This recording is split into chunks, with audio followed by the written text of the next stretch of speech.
अध्याय 12 स्वर।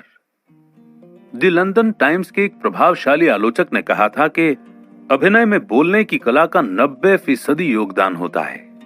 भाषण के संदेश को अलग कर दिया जाए तो सर्वजन के सम्मुख बोलने की कला पर भी यह सिद्धांत पूर्ण रूप से लागू होता है।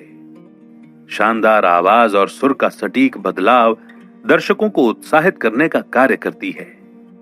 इस प्रतिभा के साथ महान विचारों का मिश्रण यादगार भाषण की बुनियाद रखता है। लेकिन यह मानना भी गलत होगा कि केवल शानदार आवाज किसी व्यक्ति को महान वक्ता बना सकती है। इसके लिए वक्ता का स्वभाव और अन्य प्रतिभाओं का भी समान महत्व होता है। गहन एवं सुरीली आवाज का अभ्यास कराने वाले प्रोफेसर ग्लैडस्टोन ने कहा है, 100 पेशेवर गायकों की भीड़ में से 90 गायक सामान्य स्तर से ऊपर नहीं उठ पाते। दरअसल आमतौर पर गायक अभ्यास से कतराते हैं या इसके महत्व को नहीं समझ पाते। इस कथन पर विचार करना जरूरी है। शानदार आवाज के लिए 3 आधारभूत गुणों का होना बहुत जरूरी है। पहला, सरलता। सुरीली आवाज का रहस्य शिथिलता में छुपा हुआ होता है। शिथिलता से सरलता का जन्म होता है। आवाज पैदा करने वाली तरंगें तनावपूर्ण मांसपेशियों के मुकाबले तनाव मुक्त मांसपेशियों से टकराकर ज्यादा मधुर स्वर पैदा करती हैं। इस विधि को खुद पर आजमा कर देखिए। घृणा का भाव दर्शाते वक्त चेहरे एवं कंठ की मांसपेशियों को सिकोड़ते हुए बोलिए, मैं तुमसे नफरत करता हूं। इसके बाद शांत हो जाइए और हृदय में प्रेम की भावना जगाते हुए बोलिए, मैं तुमसे प्यार करता हूं। दोनों अंदाज में भिन्नता आसानी से महसूस की जा सकती है। आवाज से जुड़ी कसरत का अभ्यास करते वक्त और बोलते वक्त स्वर पर दबाव न डालें। आवाज बेहद नाजुक होती है। इसके साथ सख्ती से पेश नहीं आना चाहिए। जबरदस्ती आवाज उत्पन्न करने की कोशिश न करें। इसे स्वयं से उत्पन्न होने दें। आवाज को सहजता से उत्पन्न होने दें। इस पर रखे सभी बोझ को हल्का करने का प्रयास करें। भाषण देते वक्त कंठ पर तनाव नहीं होना चाहिए। यही कारण है कि मांसपेशियों को सिकोड़ने से परहेज रखने की सलाह दी जाती है। कंठ को आवाज के लिए चिमनी की तरह व्यवहार करना चाहिए। जाहिर है कि अप्राकृतिक सिकुड़न चिमनी को उसी प्रकार खराब कर देती है जैसे तनाव से ग्रस्त कंठ से निकली आवाज। हताशा और मानसिक तनाव की वजह से चेहरे और कंठ में शिकन पैदा होती है। संतुलन और आत्मविश्वास के लिए संघर्ष करें। बड़ा सवाल है कि शिथिलता कैसे हासिल की जाए। इसका सबसे आसान रास्ता है शांत होने की इच्छा। अपने हाथों को कंधे की सीध में खड़ा करें और अचानक हाथ को खड़ा रखने की शक्ति छोड़ दें तथा हाथों को नीचे गिरने दें। इसी तरह कंठ की मांसपेशियों को सिर और गर्दन में ढील छोड़कर आराम देने का अभ्यास करें। अपनी कमर के सहारे शरीर के ऊपरी हिस्से को घुमाएं। सिर को ढीला छोड़ दें और शरीर के निचले हिस्से को स्वाभाविक तौर पर घूमने दें। याद रखें कि इस प्रक्रिया में बल का प्रयोग न करें और सिर को बिल्कुल ढीला छोड़ दें। गर्दन को शिथिल रहने दें और शरीर के निचले हिस्से के साथ खुद ब खुद घूमने दें। सिर को छाती पर गिरने दें, फिर सिर को उठाएं और जबड़े को झूलने दें। जबड़े को उस समय तक ढीला छोड़ें जब तक जबड़े में भारीपन का एहसास न हो। कुछ समय बाद ऐसा एहसास होगा जैसे चेहरे पर वजन लटका दिया गया हो। इस कसरत के द्वारा स्वर में मधुर बदलाव के लिए मांसपेशियां तैयार हो जाएंगी और स्वर बिना किसी बाधा के निकलने लगेगा। इसी प्रकार होठों को भी लचीला बनाने का अभ्यास करना चाहिए। होठों के जरिए भी स्पष्ट और मधुर स्वर उत्पन्न करने में सहायता मिलती है। होठों में लचीलेपन लिए मो एवं मैं का बार बार उच्चारण करें। मो बोलते वक्त होठों को ओ का स्वर पैदा करने जैसा गोल बनाएं। मैं बोलते वक्त होठों को इस तरह फैलाएं जैसा कि हंसते वक्त किया जाता है। इस अभ्यास को बार बार करें और होठों को कसरत करने का ज्यादा से ज्यादा वक्त दें। इसी प्रकार से यह अभ्यास करने का भी प्रयास करें। मो, ई, ओ, ई, ओस, आह।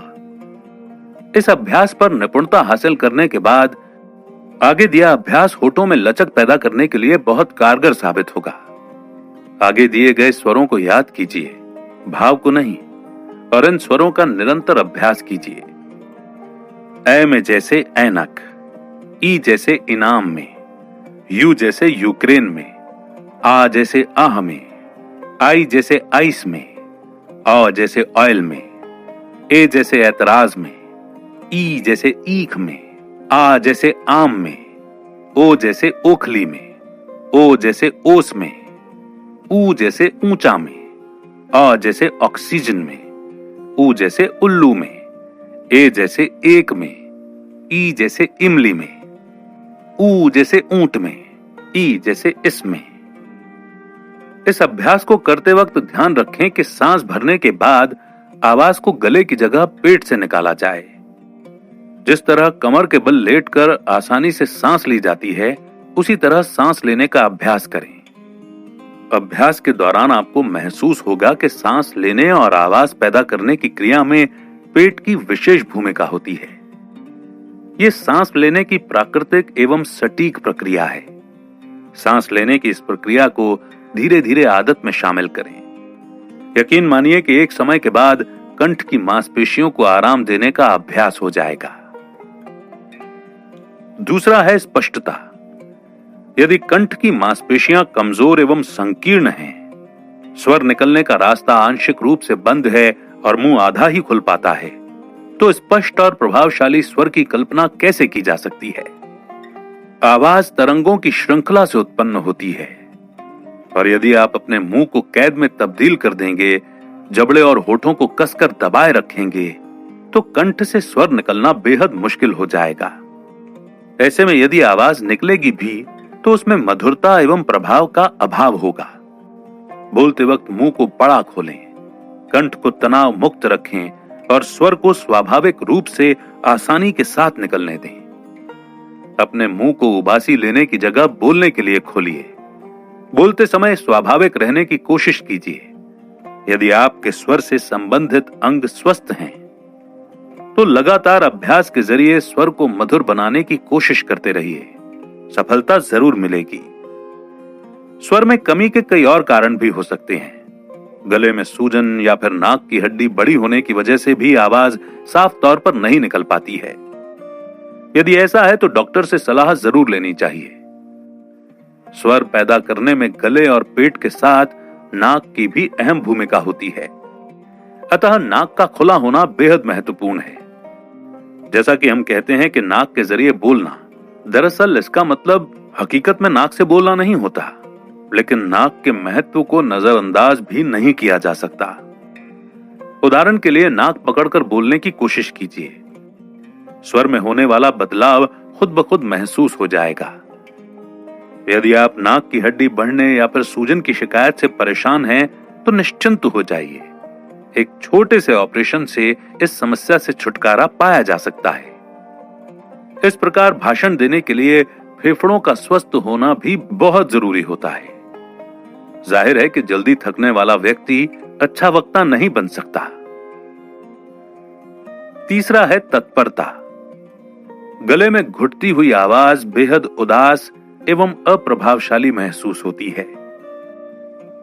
स्वर बिना किसी दबाव के पैदा होना चाहिए। आपको याद होगा कि सबसे पहला सिद्धांत सरलता है। स्वर को बाहर की ओर निकलता हुआ महसूस कीजिए। ऐसा मानिए कि स्वर बाहर की ओर निकल रहा है। इसे सरलता से बहने दीजिए। स्वर को बाहर निकलता हुआ महसूस करने के लिए एक लंबी सांस लीजिए और होठों को फैलाकर आह का स्वर पैदा कीजिए। इस स्वर को पैदा करने के लिए उत्पन्न तरंगों के प्रवाह को अगले दांतों के साथ टकराता महसूस कीजिए। इसकी संवेदना इतनी हल्की होती है कि शायद पहली बार में तो आप इसे महसूस ही ना कर सकें, लेकिन अभ्यास के साथ यह संवेदना महसूस होने लगेगी। सदा स्वर को बाहर की ओर फिसलता हुआ महसूस करें। धीरे धीरे स्वर पैदा करने में इस्तेमाल तरंगें मुंह के ऊपरी हिस्से से टकराती हुई महसूस होने लगेंगी। स्वर के बाहर निकलने की कला उदास, भारी और अप्रभावशाली स्वर को अभ्यास के साथ मधुर बना देगी। होठों को बंद कीजिए और ओम अर्र जैसी गुनगुनाहट कीजिए। क्या इससे स्वर पैदा करते वक्त होठों में उत्पन्न तरंगों से उत्पन्न कंपन महसूस होता है? चेहरे के सामने अपनी हथेली रखिए और जोर से ब्ज़ की आवाज निकालिए। क्या आप बाहर निकलने वाली तरंगों को हथेली से टकराता महसूस कर रहे हैं? यदि नहीं तो अभ्यास कीजिए। याद रखिए कि स्वर को बाहर धकेलना ही एकमात्र विधि है। इसे बाहर धकेलने का निरंतर अभ्यास किया जाना चाहिए। स्वर को थामने की कला का विकास। दूरी तक आवाज पहुंचाने के लिए केवल चिल्लाना ही काफी नहीं होता। इसके लिए शब्दों की स्पष्टता बेहद आवश्यक होती है। मंच के सामने दर्शकों की पहली दूसरी पंक्ति तक मंच पर लहराते कागज की खड़खड़ की आवाज तक पहुंच जाती है। यदि स्वर में स्पष्टता है तो यकीनन सुना और समझा भी जाएगा। हालांकि इस बात से भी इनकार नहीं किया जा सकता कि भाषण आखिरी कतार में बैठे दर्शकों को भी सुनाई देना चाहिए। यदि पिछली कतार में बैठे दर्शकों को भाषण सुनने में असुविधा हो रही है तो स्वर के इन सिद्धांतों को समझने की कोशिश कीजिए। ऐसे मौके पर सरलता के नियम के साथ स्पष्टता और तत्परता के नियम का भी पालन करें। यह दूर बैठे दर्शकों तक आवाज पहुंचाने का मुख्य सिद्धांत है। भाषण देते समय दर्शकों पर अपनी नजरें न टिकाएं। यह अंदाज केवल वक्ता के भाषण को अप्रभावशाली बनाता है, बल्कि ऐसा करने से वक्ता की आवाज केवल एक दिशा में बहती हुई प्रतीत होती है। तरंगों के एक निश्चित क्रम से स्वर पैदा होता है। इसे आकर्षक बनाने के लिए दो महत्वपूर्ण पहलुओं पर ध्यान देना आवश्यक है। लंबी सांस भरें और आवाज में ज्यादा कंपन पैदा करें। सांस आवाज पैदा करने का आधार होती है। जिस तरह कारतूस में बारूद की कम मात्रा गति की क्षमता को कमजोर कर देती है, उसी प्रकार सांस का अभाव स्वर को कमजोर बना देता है। गहरी सांस न केवल आवाज को उचित सहारा देती है, बल्कि इससे स्वर में गूंज भी पैदा होती है। अतः वक्ता की आवाज में विशेष आकर्षण पैदा हो जाता है। आमतौर पर कमजोर स्वास्थ्य कमजोर आवाज का कारण होता है, जबकि पूर्ण रूप से स्वस्थ वक्ता की आवाज में प्रबलता के साथ गूंज भी महसूस होती है। स्वास्थ्य विज्ञान से संबंधित सिद्धांतों के बारे में विद्वानों में कई मतभेद हैं, लेकिन एक बिंदु पर सभी की राय समान है। गहरी सांस भरने की कला से आवाज की प्राण शक्ति और आयु में बढ़ोतरी होती है। इस सिद्धांत के निरंतर अभ्यास के द्वारा इसे स्वभाव में ढालने की भरपूर कोशिश करें। बोलने से पहले लंबी सांस लें, लेकिन ध्यान रखें कि सांस भरने के बाद बोलते वक्त सांस की घर घर न सुनाई दे। एक सांस में इतना लंबा न बोलें कि दूसरी सांस भरने का मौका ही न मिले। प्राकृतिक नियमों के विरुद्ध अनुपात से ज्यादा सांस भरने या सांस के अनुपात से ज्यादा बोलने पर खांसी या धचकी जैसी शिकायत हो सकती है। कई सफल वक्ता विभिन्न देशों की स्थानीय भाषा के मुताबिक अपने कंठ से स्वर निकालने का अभ्यास बेहद कम समय में कर लेते हैं। इन कठिन प्रयासों की वजह से ऐसे वक्ताओं का लंबी सांस भरने का अभ्यास और फेफड़ों की शक्ति काफी हद तक बढ़ जाती है। कड़े मुकाबले वाले बास्केटबॉल और टेनिस जैसे खेलों के द्वारा गहरी सांस लेने की शक्ति को अकाल्पनिक तौर पर बढ़ाया जा सकता है। यदि ये विधि आपके लिए सहज नहीं है तो इन सुझावों पर ध्यान दें। अपनी कमर के दोनों हिस्सों को हथेली से पकड़ें। अपनी उंगलियों और अंगूठों के माध्यम से कमर को जकड़ें और फेफड़ों से हवा तेजी से बाहर की ओर छोड़ें। गहरी सांस लें। याद रखें कि इस क्रिया का केंद्र बिंदु शरीर का मध्य हिस्सा यानी कि पेट होना चाहिए। ऐसा करते वक्त कंधों को न उचकाएं। इस कसरत को बार बार दोहराने का अभ्यास करें। विशेषज्ञों ने लंबी सांस भरने की कला के विभिन्न तरीकों को अपनाने की सलाह दी है। खास बात है कि सभी तरीकों में लंबी सांस खींचने और छोड़ने को विशेष महत्व दिया गया है। स्वर में कंपन पैदा करने के लिए भी अभ्यास सबसे अहम भूमिका अदा करता है। अपनी उंगली को होठों पर रखें और तेजी से ऊपरी व निचले होठ से टकराएं। ऐसा करते वक्त अपने गले से आवाज बाहर की ओर फेंकें। क्या आपके होठों में कंपन महसूस हुआ? यदि नहीं तो अभ्यास करें, परिणाम बेहद जल्द सामने आ जाएगा। इस अभ्यास को दोबारा करें और नाक से आवाज को बाहर फेंकें। नाक के ऊपरी हिस्से को अंगूठे से और पहली 10 उंगली से दबाएं। क्या नाक में कंपन महसूस हो रहा है? अपनी हथेली को सिर पर रखें और नाक से निकलने वाली आवाज दोबारा निकालें। आवाज को सिर से उत्पन्न होता महसूस करें। क्या सिर में कंपन महसूस हो रहा है? अब हथेली को सिर के पीछे रखें और पहली प्रक्रिया को दोबारा अपनाएं। इसके बाद हाथ को सीने पर रखकर समान अनुभव करें। शरीर के जिस हिस्से में आवाज की वजह से कंपन हो रहा है, उसी हिस्से से आवाज को निकलता हुआ महसूस करें। सांस को पूरी तरीके से बाहर छोड़ने के बाद इस प्रक्रिया को फिर से दोहराएं और पूरे शरीर में उत्पन्न सरसराहट को महसूस करने की कोशिश करें। शरीर में महसूस होने वाली सरसराहट यकीनन मजेदार महसूस होगी। स्वर की शुद्धता। फिजूल में सांस खर्च करने से स्वर की गुणवत्ता घट जाती है। सांस पर ध्यान से नियंत्रण स्थापित करें। स्वर उत्पन्न करने के लिए सांस की सही मात्रा का उपयोग करें। बाहर निकलने वाली सांस के एक एक कतरे को उपयोग में लाएं। ऐसा करने से नाक में सांस की घर्र घर्र सुनाई पड़ती है। सांस को खर्चीले स्वभाव के साथ खींचे, लेकिन बाहर बेहद कंजूसी के साथ निकालें। स्वर के लिए सलाह। आवाज फटने के समय शक्ति का बेहद कम उपयोग करें। भाषण देते वक्त ठंडे पानी से परहेज रखें। बोलने में इस्तेमाल होने वाली ऊर्जा से कंठ की मांसपेशियां गर्म हो जाती हैं, अतः ठंडा पानी कंठ को आघात पहुंचा सकता है। स्वर को बेहद ऊपर तक ले जाने से बचें। ऐसा करने से आवाज कर्कश हो सकती है। वक्ता आमतौर पर यह गलती करते हैं। यदि सहसा महसूस हो कि आवाज बेहद ऊंचे स्वर पर पहुंच गई है, तो स्वर को सहजता के साथ नीचे लाएं। इस अभ्यास को दिनचर्या का हिस्सा बनाने की कोशिश करें। स्वर में विस्तार पैदा करने के लिए अ अक्षर को धीमे सुर में निकालें और हर अगले अक्षर के साथ सुर को ऊंचा करने का अभ्यास करें। सुर में विस्तार पैदा करने से भाषण में विविधता लाना आसान हो जाएगा।